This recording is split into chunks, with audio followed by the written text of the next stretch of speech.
வீடியோக்குள்ளே போகிறதுக்கு முன்னாடி SBO டிஜிட்டல் மார்க்கெட்டிங் பற்றி பார்க்கலாம். And also this video sponsored by SBO digital marketing. And இந்த பிளாட்ஃபார்மில் நீங்கள் வந்துட்டு ரொம்ப ஈஸியாக ஏர்ன் பண்ணலாம். அண்ட் ஆல்சோ ரொம்ப செக்யூராக இருக்கும் இதில் ஏர்ன் பண்ணுறதுக்கு. இதை பார்த்தீங்கன்னா ஃபுல் டீட்டெயில்ஸ் வேணும்னா உங்களுடைய நேம் அண்ட் குவாலிஃபிகேஷனை நான் சொல்கிற வாட்ஸ்அப் நம்பருக்கு சென்ட் பண்ணுங்கள். 9941041660. ஸோ இதுக்கு நீங்கள் வாட்ஸ்அப் பண்ணிங்கன்னா இன்ஸ்டண்ட்டாக உங்களுக்கு இதை பற்றின டீட்டெயில்ஸ் கண்டிப்பாக கிடைக்கும். அண்ட் இந்த சான்ஸை மிஸ் பண்ணாதீங்க. இதை பற்றி இன்னும் நிறைய தெரிஞ்சுக்கணுன்னா டிஸ்கிரிப்ஷன்லையும் லிங்க் கொடுத்துருக்கேன். மறக்காமல் நான் சொன்ன வாட்ஸ்அப் நம்பருக்கு நீங்கள் மெசேஜ் பண்ணுங்கள்.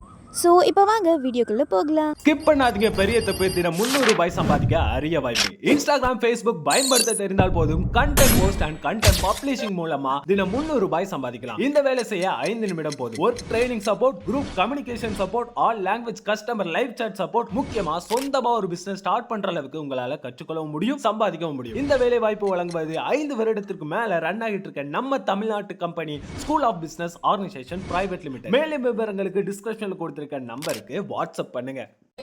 இன்னைக்கு நம்ம பார்க்க போறது கிருஷ்ண ஜெயந்தி ஸ்பெஷல் ரெசிபியான நெய்யப்பம். அரிசியை ஊற வச்சு அரைக்காம கடையில வாங்கின அரிசி மாவை பயன்படுத்தி நல்ல டேஸ்டா சாஃப்டான இனிப்பு நெய்யப்பம் எப்படி பண்ணலாம் தான் இன்னைக்கு நம்ம பார்க்க போறோம். முதல்ல ஒரு பாத்திரத்துல 3/4 கப் அளவுக்கு பொடிச்ச வெல்லம் சேர்த்துக்கோங்க. நீங்க எந்த கப்ல வேணாலும் வெல்லத்தை அளந்து எடுத்துக்கலாம். மற்ற பொருட்களையுமே அதே கப்ல அளந்து எடுத்துக்கோங்க. அடுத்து இதுல ஒரு 1/4 கப்புக்கும் கொஞ்சம் கம்மியா தண்ணி சேர்த்துக்கோங்க. இப்ப இந்த வெல்லத்தை தண்ணியில நல்லா கரைச்சி விட்டுக்கலாம். அடுப்பை மீடியம் ஃப்ளேம்ல வச்சு இந்த வெல்லத்தை நல்லா கரைச்சி விட்டுக்கோங்க. வெல்லத்துக்கு எந்த விதமான பாகுபதமும் தேவையில்லை. வெல்லம் தண்ணியில கரைஞ்சா மட்டும் போதும். இப்ப பாத்தீங்கன்னா வெல்லம் தண்ணியில கரைஞ்சிடுச்சு. இப்ப நம்ம ஸ்டவ் ஆஃப் பண்ணிடலாம். இது கொஞ்ச நேரம் ஆறட்டும். அடுத்து 2 மீடியம் சைஸ் நல்ல பழுத்த வாழைப்பழத்தை நறுக்கி வச்சிருக்கேன். இப்ப இந்த வாழைப்பழத்தை ஒரு மிக்ஸி ஜார்ல சேர்த்துக்கலாம். அடுத்து இது கூட நாம கரைச்சி வச்ச வெல்லத்தை சேர்த்துக்கலாம்.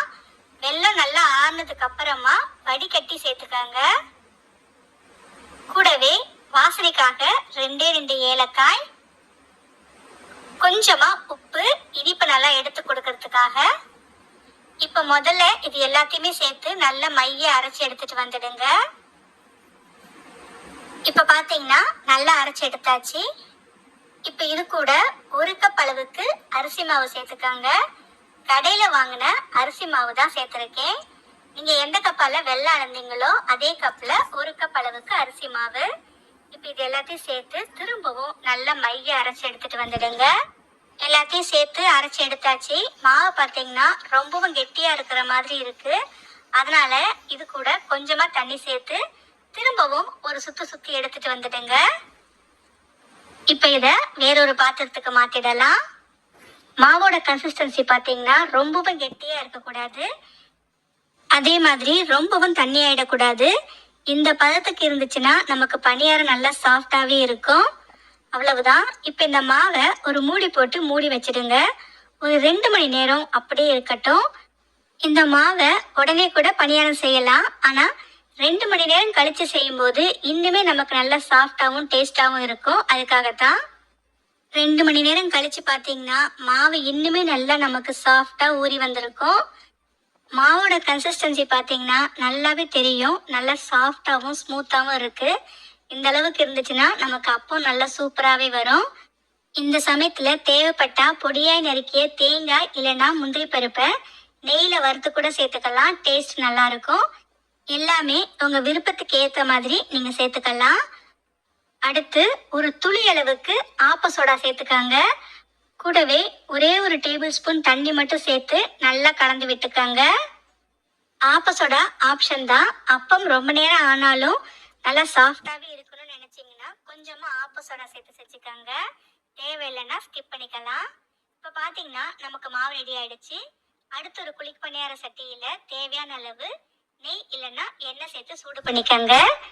எண்ணெய் நெய் சூடானதும் அடுத்து இதுல நாம கரைச்சி வச்ச மாவை கொஞ்சமா சேர்த்துக்கலாம்.